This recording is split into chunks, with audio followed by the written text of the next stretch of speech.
Hey guys, we're with Aaron at your house on Conestoga, and we're just going to hit the highlights of the inspection report. So I'll turn it over. Hi.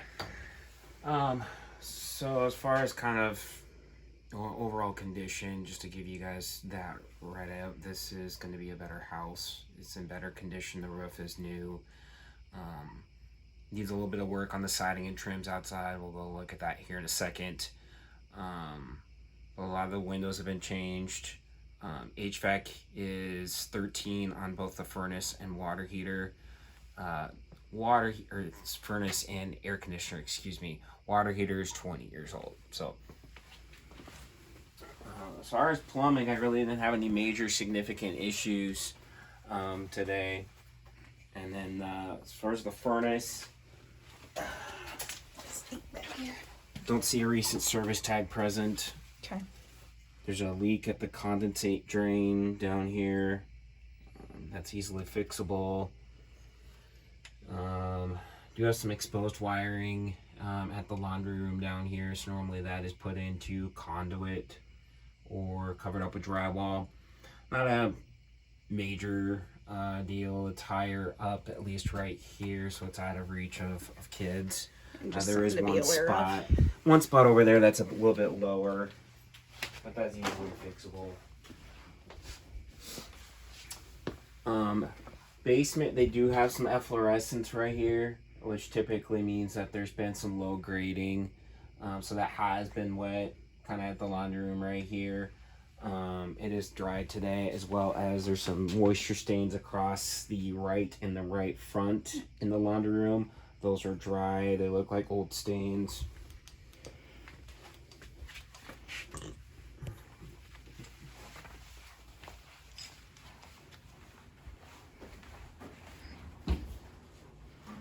Electrical panel has been changed, and then the City of Papillion actually inspected the install on that 8 years ago. One thing that I found, there's an Eaton style breaker and a Siemens electrical panel. So usually manufacturers recommend having the same brand of breaker installed. This particular breaker is for the pool outlet out back. I did turn that on and verify it works. It's GFI protected back there, so. Oh, okay, but the pool's not there anymore, so. Correct. Okay. And if you just wanted to leave it off, it wouldn't be a big deal. It would just possibly come up when the resale of the house comes up. So. Okay.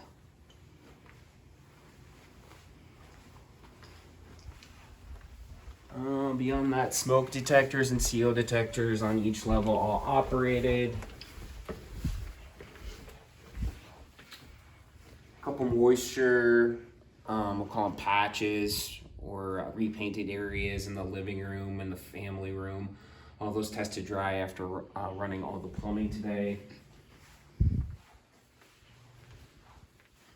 Fireplace is gas logs, so it has a pilot light ignition down here that I lit that and operated it today. There's a gas line that comes all the way from the gas meter where the gas shutoff valve is all the way around the outside and into the fireplace. So there is not a gas shutoff valve within 10 feet of the appliance, which is kind of the standard, current standard by which gas appliances go by, or fireplaces. There is a little bit of can foam insulation around the fireplace between the door and the brick. So that generally, when I see that, it's not fire rated, but those two things a fireplace company could potentially look at. It does look like there's a blower fan underneath, possibly. There's a dial switch over here that is not doing anything today, so that blower fan may not be working, and that's just going to help kick the heat out from the fireplace. How does it light? So that is right here.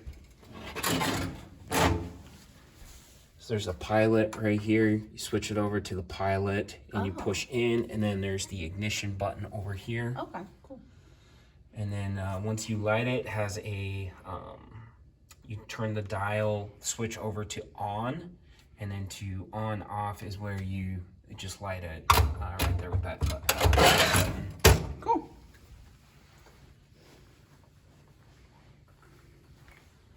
I do have a couple reverse polarity outlets, one at the living or the family room right here, one at the kitchen. Those are some minor things for electrician to fix. Really all of this is just labor for them to uninstall the outlet and then change it, reinstall it. So We see that a lot. kitchen appliances were all operating today. Sink had no leaks. Exhaust fan is vented out through the roof. Freezer door handle, Yeah. a little bit of damage. Just kind of some minimal things. Okay.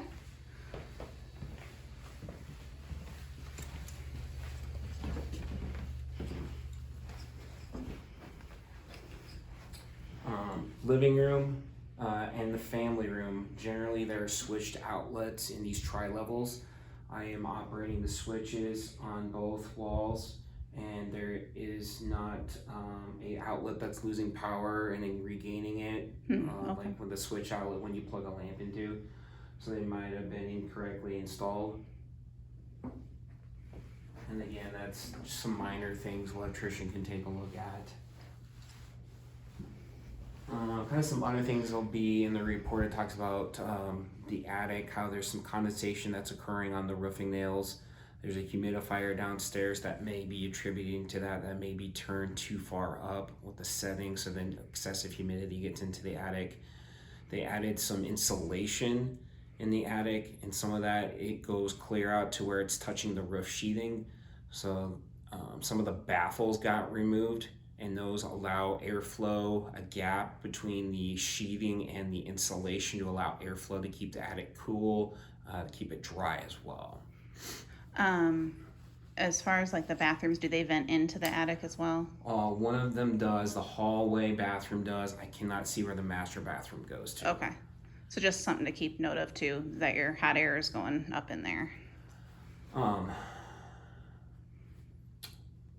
The attic fan, if you guys don't use that, I would probably insulate over that or cover it, because there is gaps around those metal flaps up there at the hallway ceiling.